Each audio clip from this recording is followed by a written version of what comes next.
Assalamualaikum warahmatullahi wabarakatuh. Jadi sebenarnya sejak kemunculan banyak tole, maka di Pasir Luhur kemudian terjadi konflik ya. Jadi konflik keluarga antara paman dan keponakan. Jadi pamannya adalah Patih Wirakencana dan keponakannya adalah Banyak Tole. Nah, konflik ini nanti akan berlanjut dan rupanya akan terjadi karena memang ada semacam kepentingan-kepentingan yang berbeda dari keturunan-keturunan itu. Jadi mereka keturunannya semakin banyak jumlah orangnya, maka orang yang lain, keturunan yang lain juga memerlukan jabatan gitu ya. Jadi biasanya seorang penguasa ya biasanya mempunyai banyak istri, banyak anak, dan kemudian terjadi pembagian kekuasaan. Jadi ada keturunan yang lebih muda biasanya ingin juga mendapatkan kekuasaan itu. Nah, sehingga mereka seringkali menggunakan metode magang ke keraton dan kemudian mereka akan mendapatkan kesempatan sebagai penguasa ya, meskipun dikatakan pada tingkatan lokal. Sebagai contohnya misalnya di Perdikan Cahyana.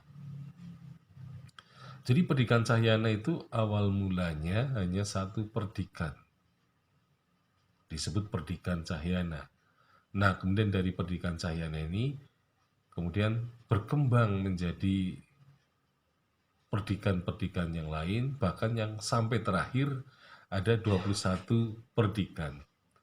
Hal itu menunjukkan bahwa setiap keturunan yang tidak mempunyai tanah lungguh, mereka akan melakukan magang di keraton dan nanti ketika magang, mereka akan meminta tanah lungguh kepada raja, sehingga kemudian raja akan merestui ya pembagian itu. Sehingga kemudian desa Perdikan di Cahyana itu satu perdikan bisa dibagi-bagi menjadi beberapa desa ya, sehingga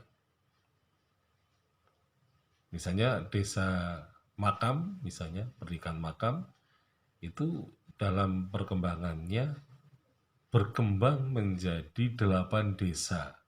Artinya Perdikan Makam ini dibagi menjadi 8 desa perdikan. Dan tentu saja ya wilayahnya akan terbatas sekali karena dibagi-bagi ya. Nah, pada dasarnya pembagian kekuasaan memang dilakukan karena kepentingan-kepentingan tertentu ya, terutama untuk mereka ingin menjadi pejabat. Nah, begitu pula dengan eh, Patih Wirakencana. Jadi sebenarnya dia adalah seorang patih yang dikatakan setia beragama Islam karena dia sudah bersumpah setia kepada Pangeran Makdum Wali bahwa ia akan teguh beragama Islam, sehingga karena itulah maka Pangeran Makdum Wali memberikan izin bahwa ia boleh dimakamkan satu liang lahat dengan Pangeran Senopati Mangkubumi ketika ia wafat. Dan ternyata memang Pangeran Senopati Pati Wirakencana yang nanti disebut juga Pangeran Senopati Mangkubumi yang kedua, dia memang tetap teguh beragama Islam dan kemudian menjadi pelanjut kekuasaan di Pasir Luhur menggantikan keponakannya yaitu Adipati Banyak Tole. Nah, rupanya Banyak Tole merasa sangat tertekan dan merasa sangat terhina ya dengan pengkhianatan pamannya itu. Sehingga Patiwira Kencana seringkali disebut banyak geleh. Jadi banyak geleh itu seperti kotoran ya. Orang Banyumas geleh itu bisa juga guluh gitu ya, seperti daki. Maka Adipati Banyak Tole mengatakan orang pasir memang sebaiknya jangan mempunyai patih seorang paman. Jadi itu dipantangkan gitu ya.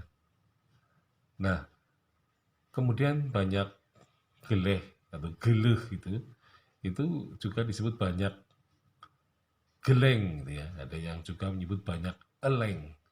Jadi eleng itu maksudnya dia dikuburkan satu liang dengan Syekh Madumwali atau Pangeran Madumwali. Jadi eleng itu artinya adalah liang lahat. Nah, dengan demikian ya setelah Pangeran Senopati Mangkubumi yang kedua, memang menurut Bapak Basir telah terjadi konflik ya kepentingan untuk pembagian pasir luhur, tetapi memang kemudian